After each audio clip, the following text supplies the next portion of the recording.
Welcome to Everyday English Class.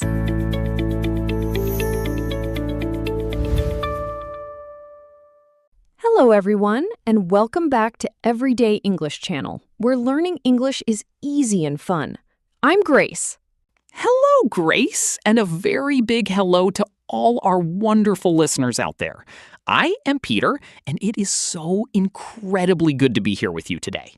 It is wonderful to have you here, Peter. How are you doing on this beautiful day? I am doing fantastic. Thank you so much for asking. I had a great morning. The sun is shining brightly outside. I have a giant cup of hot coffee right here next to me, and I am completely ready to chat. How are you feeling today, Grace? I am doing very well, thanks. My morning was a little more quiet.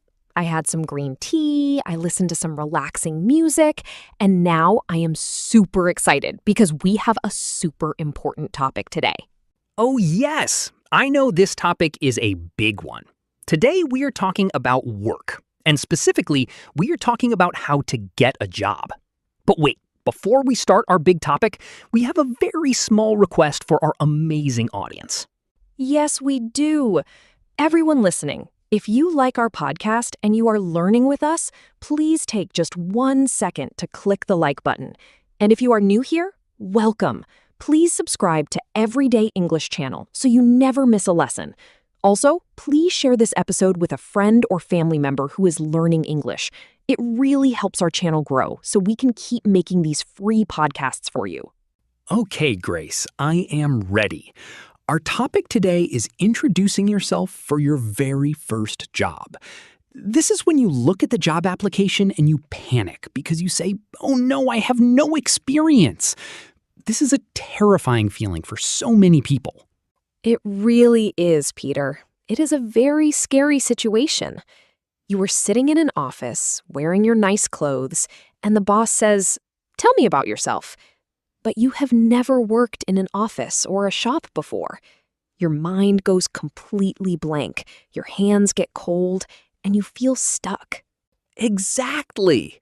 I remember my very first job interview. I was applying to work at a local supermarket. I sat down in the chair, the manager looked at me, and I felt so small. I thought, I am just a student, I don't know anything about selling food, I have absolutely no experience.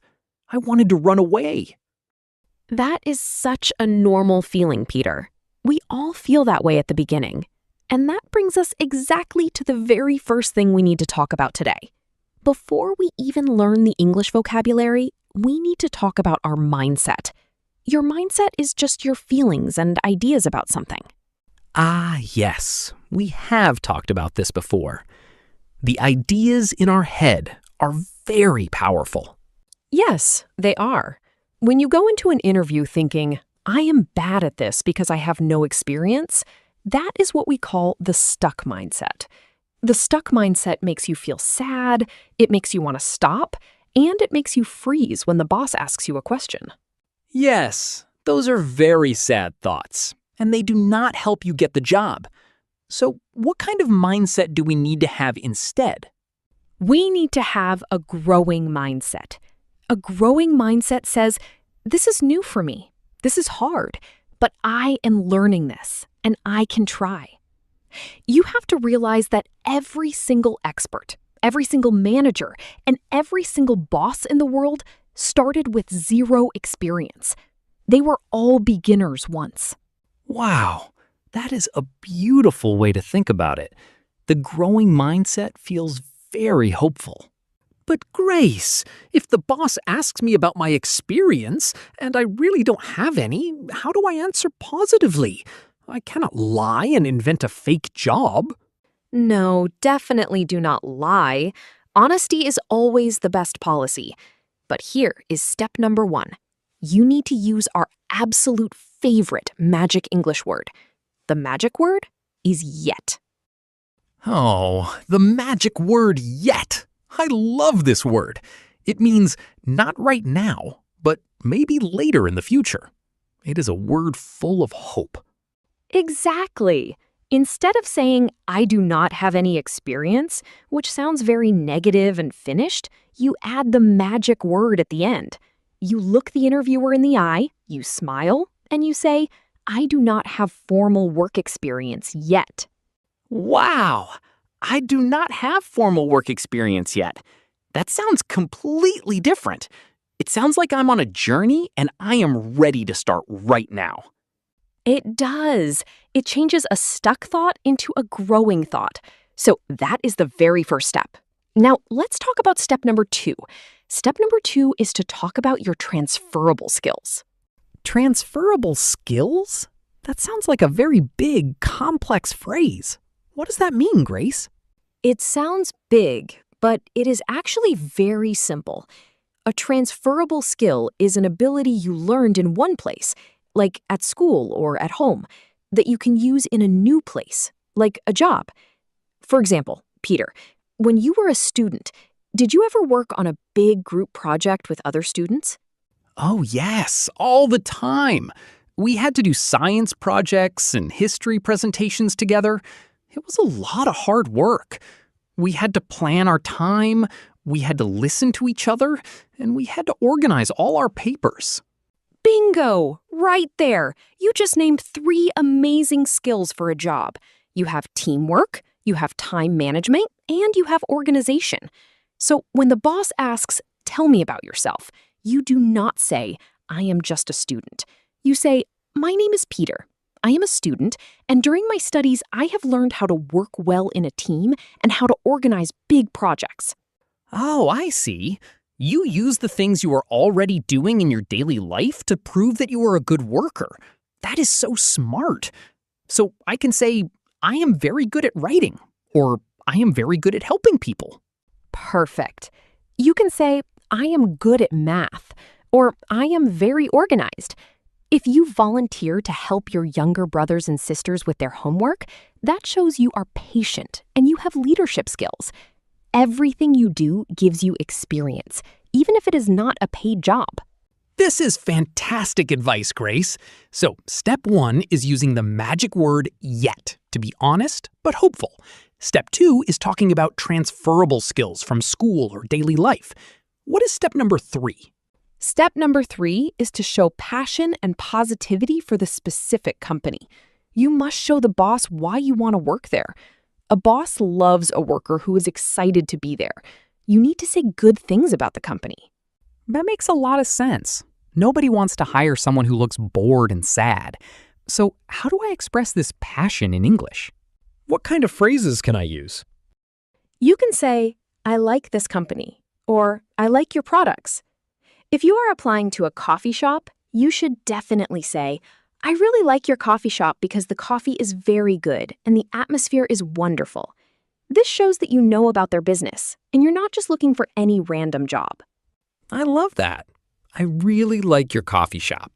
It is such a positive, happy statement. And what if they ask me why I want to work there, even with no experience? That is your moment to shine. You can say, I am a fast learner, and I am very excited about this opportunity to grow with your team. When you say you are a fast learner, the boss thinks, okay, this person has no experience, but if I teach them, they will understand quickly. Okay, Grace, I think I have all the pieces of the puzzle now, but I think our listeners would really love to hear how this sounds in a real conversation. We need to do some role plays to practice these new phrases. I completely agree, Peter. Role plays are the best way to practice. Let's do a bad role play first to show our listeners exactly what not to do. I will be the strict boss, Miss Davis, and you can be Peter, the nervous student applying for your first job at my bookstore.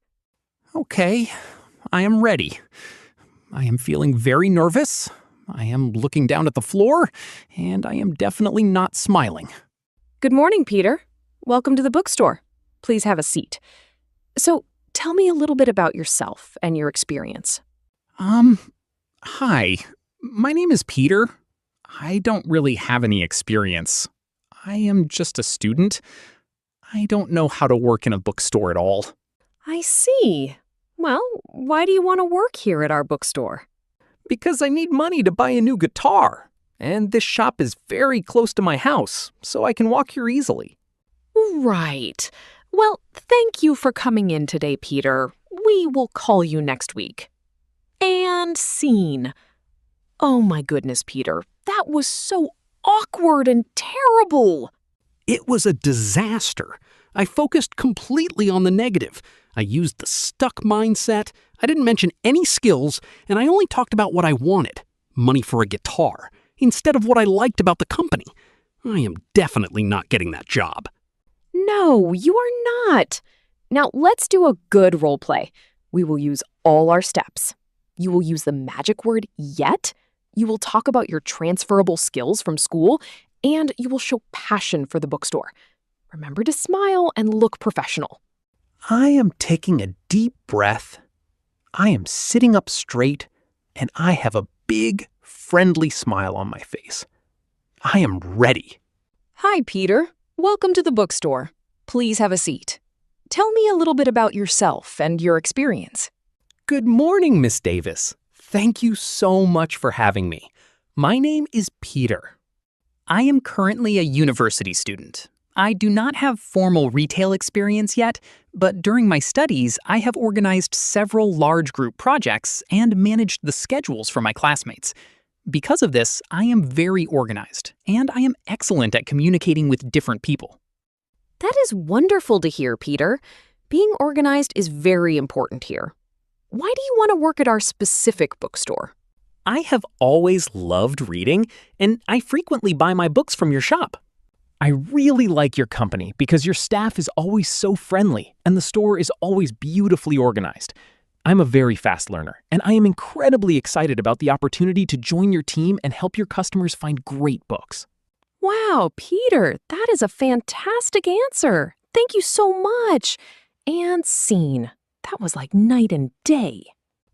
It felt so much better. There was absolutely no awkward silence. I was honest that I didn't have experience, but I immediately pivoted to my school skills. And I made sure to give a nice compliment about how much I like the bookstore. Oh, thanks so much, Peter. You know, I've always found interviews to be super nerve-wracking. I guess it's just the fact of having to judge yourself so publicly that always makes me anxious. And if you are nervous and you accidentally make a mistake with your English vocabulary, please do not worry. What is our favorite rule, Grace? Our favorite rule is that mistakes are our friends. Mistakes are just information that show you are learning and trying. If you stumble on a word, just take a deep breath, smile, and try again.